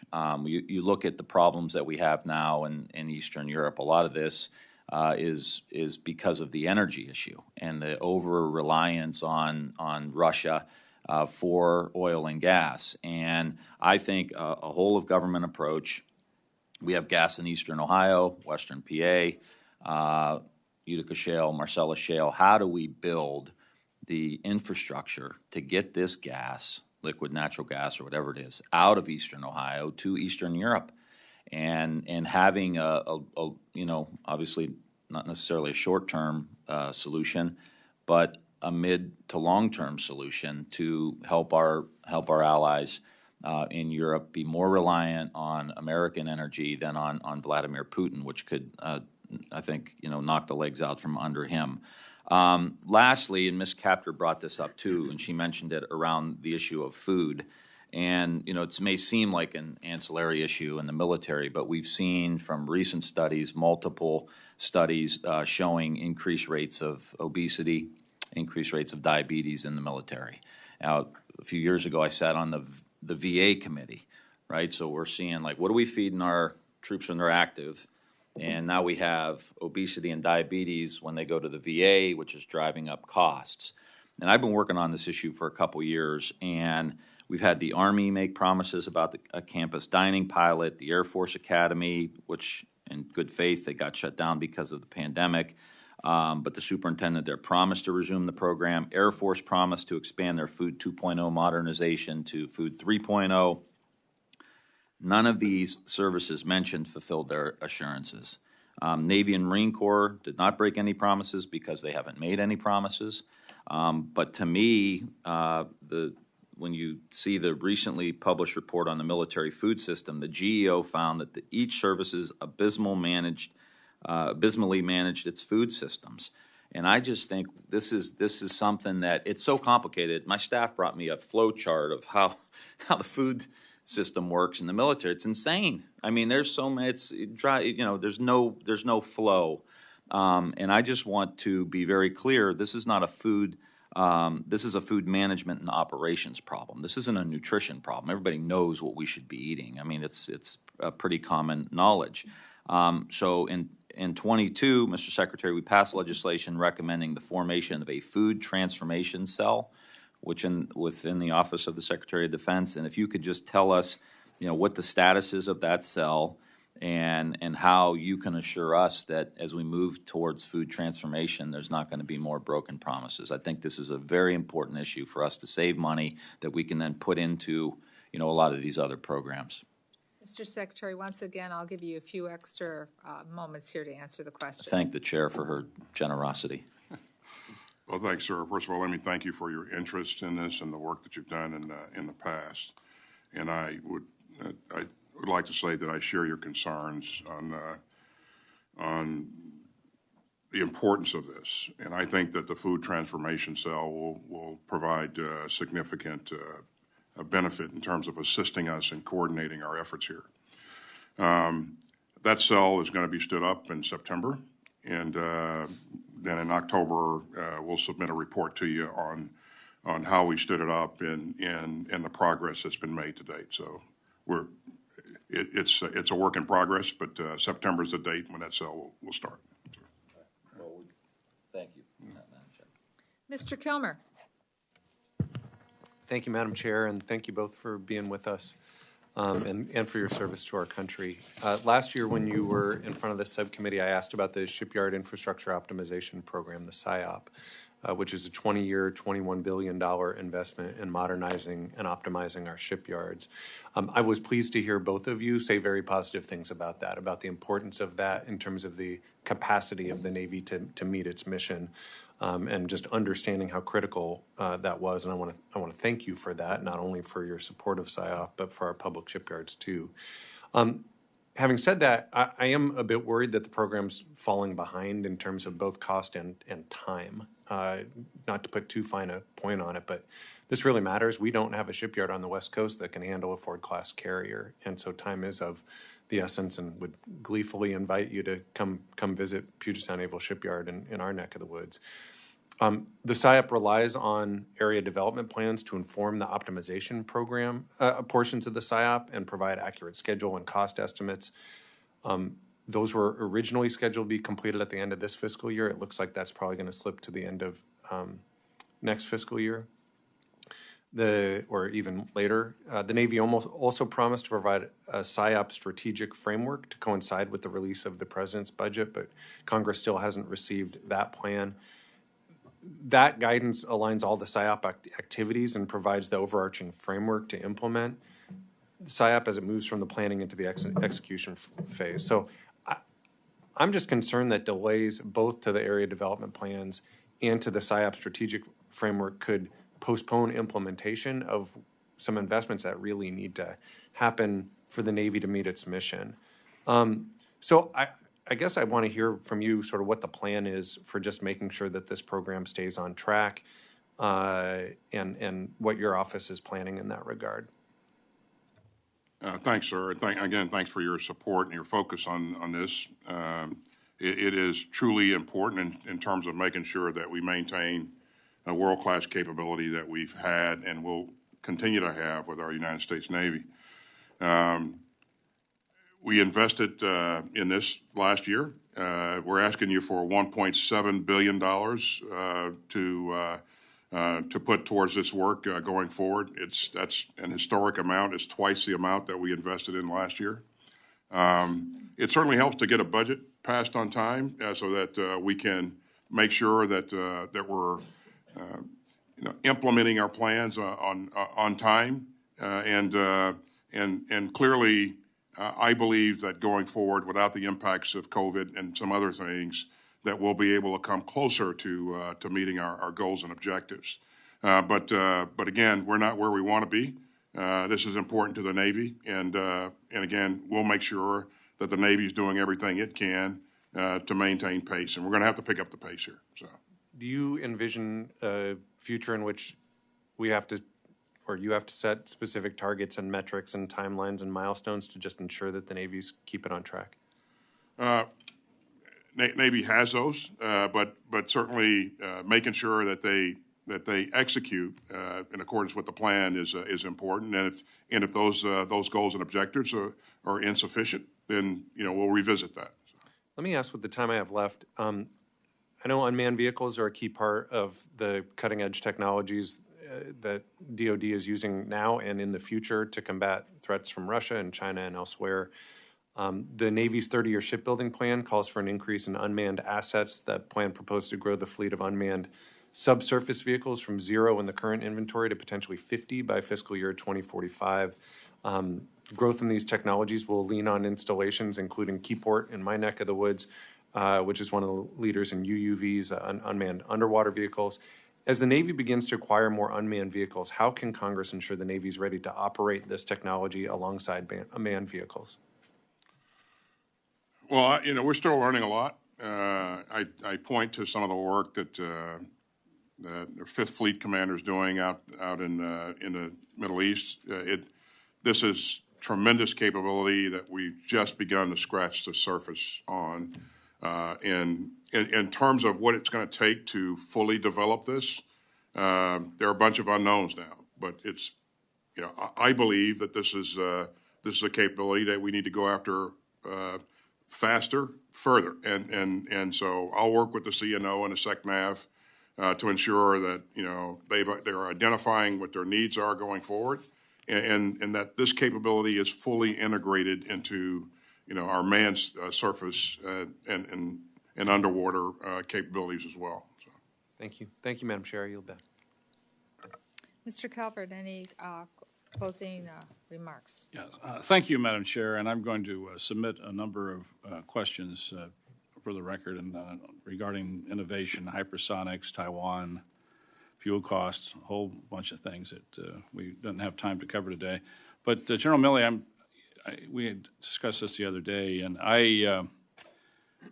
after our hasty exit from Afghanistan, I'm concerned about taking our eye off that region. Obviously, it's still a problem.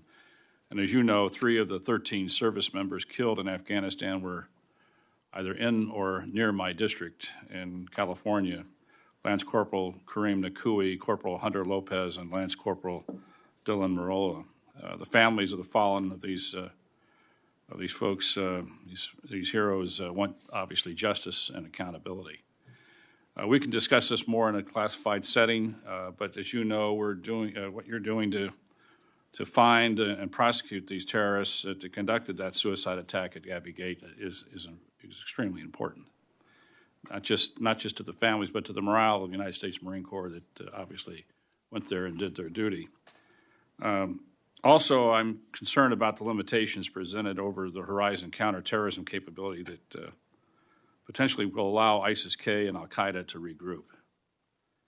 I don't think we should take our eye off the ball on that. And as much as you can say in this setting to ensure that Afghan never becomes a haven for terrorists, again, I'd like to hear that. And what kind of capability have we lost to conduct counterterrorism missions in the future? Well, first, Congressman, let me say how deeply I feel personally, and I know the Secretary does as well, and all of the senior leaders in uniform feel about the loss of any of our soldiers, sailors, airmen, Marines, and particularly those 13 that were killed at Abbey Gate. We feel that personally, and none more personally than the families of the fallen. So we owe them not only a great deal of gratitude, but we owe them accountability for those that killed their loved one. We know that, and we have not forgotten, and we will not forget, not until justice is served.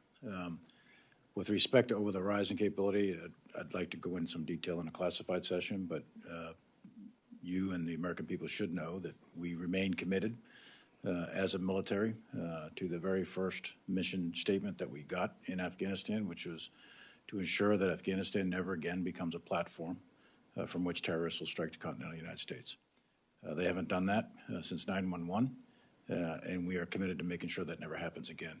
We do maintain surveillance, and I won't go into the details of how or what forms or mechanisms, and we do have the capabilities to conduct strike operations if we see a threat emanating from the land of Afghanistan. But I'd prefer to take the rest of it into a classified session. Thank you. I think you heard quite a bit from this committee concerns about the Navy and shipbuilding and the number of ships, and we're going to have the Secretary of Navy in front of us, so I'm sure he's got a preview of what will be coming their way. One point that I spoke with you, Secretary Austin, when we met over a couple of months ago in the Senate, and you, General Milley, is the role of any, if possible, to repurpose, maybe even work with the Coast Guard with any of the littoral combat ships in the Atlantic. China is also making inroads and wanting to be in the Atlantic, and there might be a mission that they can be refitted for, repurposed for, not all of them, but working together with you. And I know that that's going to be pencil to paper to figure out if that's smart and if that works, and working with AFRICOM and with the Baton Commander in Latin America. But there's a simple fact here. The United States does not have the shipbuilding industrial base to manufacture, let alone maintain a Navy that can completely numerically compete with China. But quantity alone is not the point. It's quality and capability that matter, as you gentlemen pointed out. China might have 500 ships, but half of those ships are small support vessels that have no qualitative edge over a U.S. combat ship. The debate, I believe, needs to be very substantiated and not just picking a number that we think might be for the right number of ships for the U.S. to have. That's why the concept of an integrated deterrence is so important, and the new National Defense Strategy talks quite a bit about this. The idea that it's necessary to confront China as a united front with our Pacific allies, that we do not do it alone. We have the support of the Japanese, the South Koreans, and the Australians. And only by leveraging our collective strength as democracies, as democratic nations, as we have done with NATO and as we are doing right now in the battle for Ukraine to be a free and sovereign nation, we need to bring all our assets together. So for the record, China, as I said, has about 500 ships, 230 are smaller support vessels. The United States has 290 combat vessels. Japan has smaller support vessels, but they have 154. South Korea has 160 ships. Some are small support vessels, and Australia has 43. So as we talk about how to right-size the number of ships we have, but also repair the ships that need to come in, we're going to have some real in-depth discussions with the Secretary of Navy about what's happening in our shipyards. Another item that this committee needs to work on, and shipbuilding involves the public-private partnerships that we have. It also involves MILCON, and it also involves the authorizers. Mr. Calvert and I just don't do this alone. We're going to have robust discussions. Why not? Another place where robust discussions have to take place, because at the end of the day, we're the bill payer, needs to be on base realignment. Once again, that's going to be the authorizers. It needs to be MILCON and our committee. And these are uncomfortable discussions to have. I realize it. But BRAC, which is under the preview of the authorizers, and the Military Construction Subcommittee have to start working with us to address these issues. I want to fully state my support for a new round of BRAC. The department has stated in recent years that it has nearly 20% excess infrastructure, and we pay for that infrastructure to be maintained, and it's doing nothing. Many of our installations were aligned and built in the wake of World War II, and as we have clearly discussed today, the world has changed. A new round of BRAC is necessary, and I believe it could save taxpayers billions of dollars, and it could also save the department a lot of time and energy expenditures maintaining something that is not useful to the department anymore. I'm not asking you to comment on these issues. We will be submitting questions for the record and questions for the Secretary. So I want to thank you both for coming. I want to thank you for answering our questions live today and taking all the questions that are coming your way in written form. And I also want to give a special thank you and I think you'll agree with me, to Mr. McCord. You are on call. You are in my office frequently. You take questions that this committee staff works on as we prepare the budget, and so that we have the best bill possible to make sure that our national defense needs are met. So thank you again. Thank you for all those who serve under you, with you, and your families. And this will conclude today's hearing, and the subcommittee stands adjourned.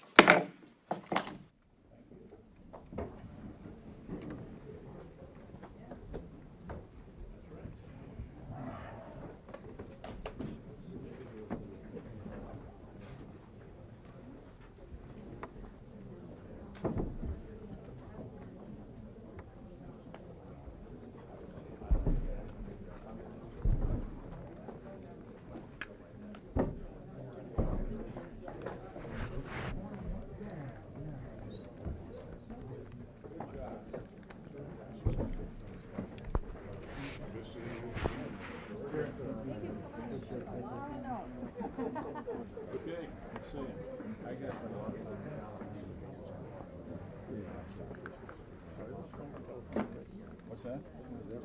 Oh, my friend get around the hotel. Then I'm paying state. You still own a house there? Well, thanks for letting us use it. Thank you, sir. Thanks for all the support.